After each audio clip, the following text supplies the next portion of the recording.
Páter Javorka ako kaplán v prvej svetovej vojne. Po vysvetení na kňaza dňa 30. júna 1915 ešte jeden rok študoval páter Javorka teológiu. Posledné predmety absolvoval na Teologickej fakulte v Innsbrucku v letnom semestri v roku 1916, ktorý trval približne od začiatku mája do konca júla. Následne jeho kroky viedli na bojská prvej svetovej vojny. Vo vojenskom rozkaze z 21. septembra 1916 sa dozvedáme, že Vendel Javorka, rímskokatolícky kňaz, patriaci do registra Iglóbskeho, v preklade Spišsko-Novoveského, honvédskeho doplňovacieho veliteľstva, bol zaradený k 7. armáde oddiel Kina.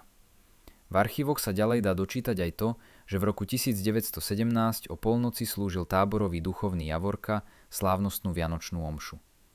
Páter Javorka bol počas vojny niekoľkokrát prevelený, ale sú o tom iba krátke záznamy.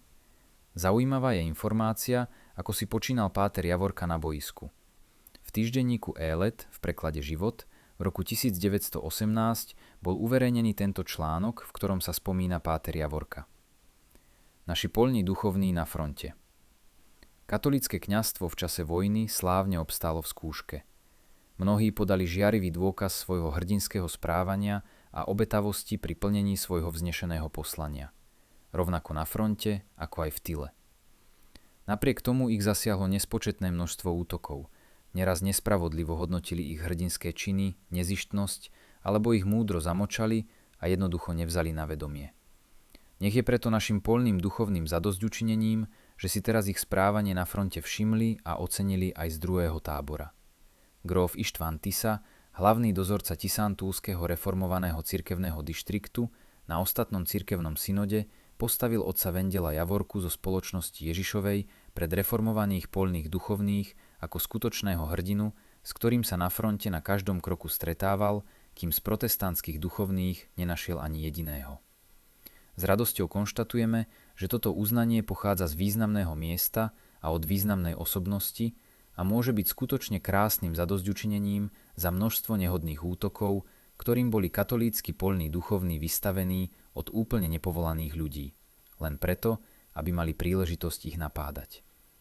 Preto považujeme za najkrajšie uznanie práve pochvalné slová grófa Ištvána Tisu. Podobný článok vyšiel v roku 1964 v časopise Sív, po slovensky Srdce, v tomto znení, pričom sa jedná o pôvodný článok z roku 1918. Pri inej príležitosti náš časopis s uspokojením píše, že sme z úst Ištvána Tisu mohli počuť aj pochvalu katolíkov. Ako pevný reformovaný muž sa len zriedka odhodlá k niečomu takému. Teraz sa stalo, že jedna z vedúcich osobností maďarskej politiky na všeobecnom zhromaždení reformovanej cirkvi, keď hovoril o osobných skúsenostiach, s veľkou pochvalou spomenul, aké pekné správanie prejavujú na boisku katolícky poľní duchovní.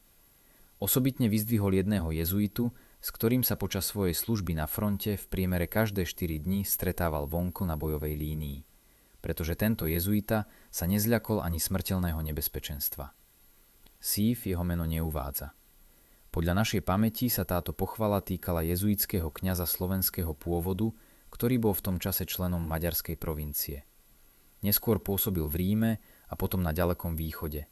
Podľa našich informácií žije dodnes a zdržiava sa vo svojej vlasti. Volá sa Vendelín Javorka. Je veľmi dôležité povedať, že neostalo iba pri pochvalných slovách grófa Tisu.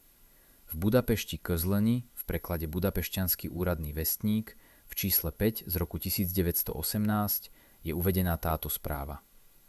Javorka Vendel počas trvania vojny vymenovaný za pomocného duchovného, prideleného k veliteľstvu honvédskej jazdeckej divízie, za vynikajúcu a obetavú službu vykonanú pred nepriateľom mu bol udelený duchovný záslužný kríž 2. triedy na bielo-červenej stuje.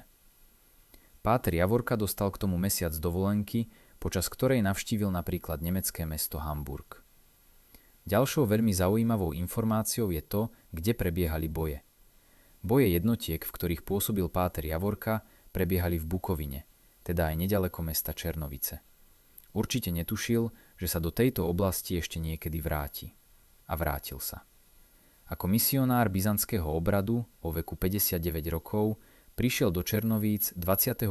decembra 1941 a pôsobil tu až do 13. júna 1945, kedy ho zatkla sovietská tajná polícia. Ale to už je iný príbeh.